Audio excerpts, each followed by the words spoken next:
So, good afternoon, ladies and gentlemen. Thank you for having me. Hope you can hear me right.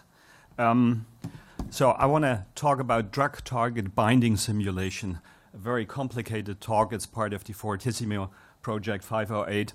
My name is Michael Alvers. I'm the CEO of Transinsight, my company. We work together with University of Athens, Dresden, and Edinburgh, and I was asked to suggest a new title for the talk, and I was suggesting designer drugs. It was overruled, and they called it at the end design medicine, which is a little bit less provocative. So why is drug target binding interesting in the first place? All medication you find in a pharmacy is about molecules interacting with other molecules. So this is the basic principle of medicine. Mostly it's that a small molecule like this one here in the middle with the yellow dashed lines blocks an receptor in a way that, for instance, a virus cannot dock into that receptor.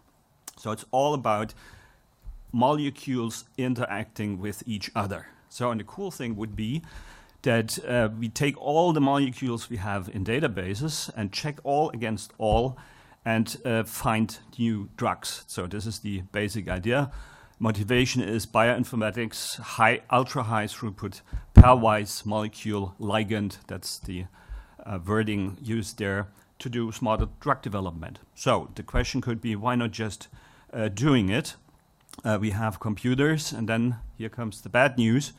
If you use a certain algorithm, which is called RMDS, at the site you can see the link there, and you just take the 30,000 publicly available protein structures, you end up with 450 million pairwise comparisons, and this is 70 years. So end of project, we can't do that because we haven't the time to wait 70 years.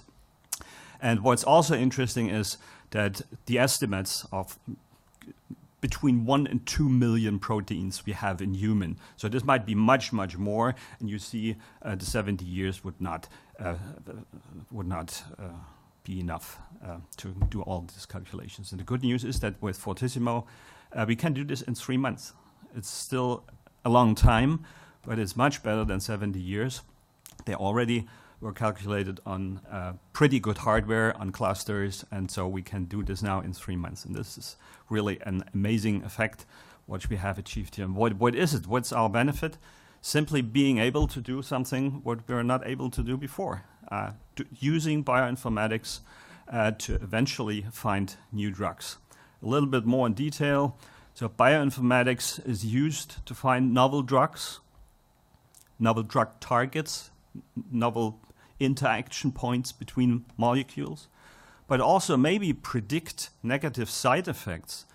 You might know Lipobuy. It had to been taken from the market after 10 years of development and 1 billion investment. So this is roughly the number what is spent on the medication until it comes to the pharmacy. 1 billion in 10 years, and they have to take it from the market. So a huge bummer. But if we could predict negative side effects, this would be, of course, very, very interesting. But also positive side effects. We all know this one. This was planned as a medication for high blood pressure. It was planned for a heart medication. And by coincidence, somebody discovered the other, financially much more interesting effect of Viagra. So ultimately, the goal is to predict novel drugs with bioinformatics, with computers.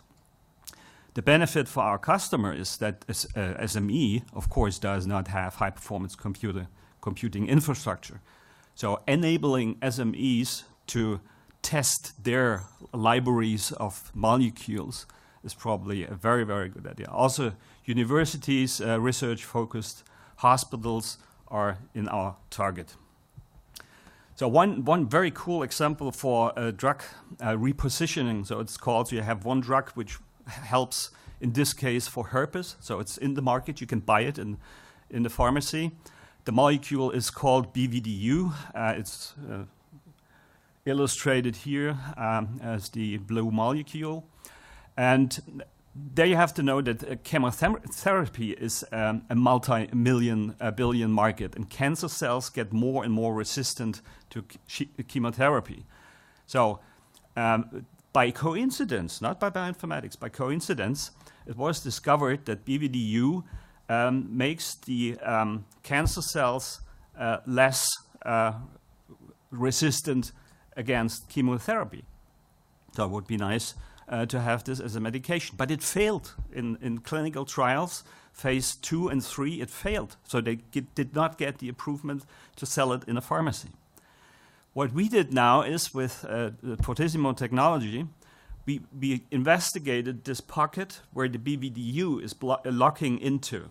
And we found 27 candidates.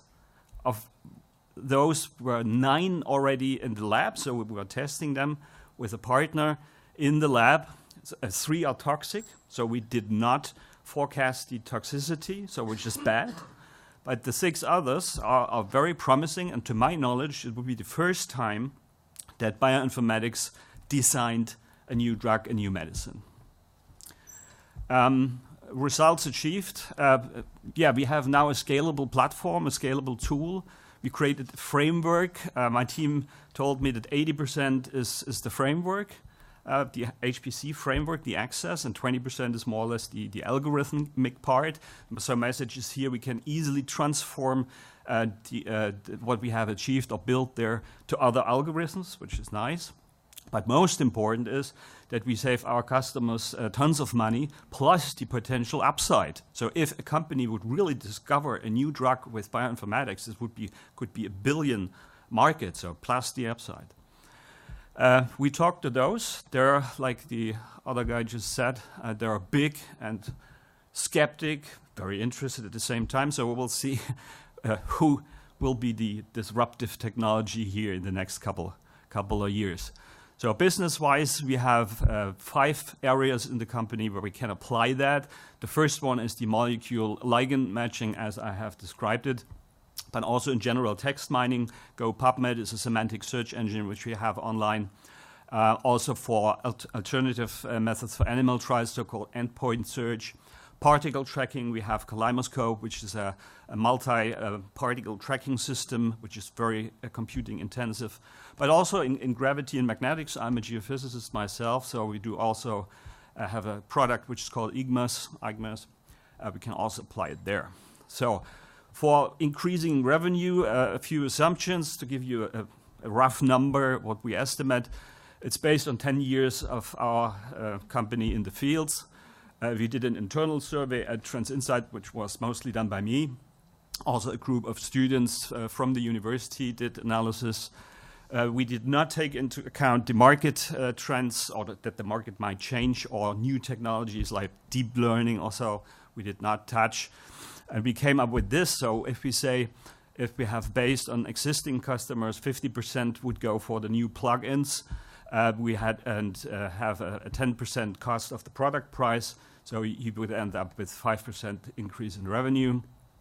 If we would say that 10% have an increasing customer base of 10% per year, and 80%, and I would say this is very realistic, go for the new stuff. There's another 2%, and then we have another project which is called RAIN. We can expect there roughly and optimistically actually a 3% increase, but in total we end up with 10%. And for a rather small project like Fortissimo, will be but just one of, I think, 127 different experiments or partners in Fortissimo. For us, this would be a really big achievement. But as you know, prediction is very difficult, especially if it's about the future, as we all know. We know that planning, and I as a pilot definitely know this as well, planning is crucial, but the point I wanted to make here is there is no magic, there is no planning. Nobody could have planned that from 1903, the first flight of the Wright brothers, to only 66 years later to this nice aircraft, which unfortunately does not fly anymore. Nobody could have predicted that. And I think there's no magic, this is hard, but there's hard work and evolution. And this is what I've learned from one of my best teachers, Gerd Binnig, Nobel laureate in physics in '86. He had discovered the tunnel microscope quantum effect.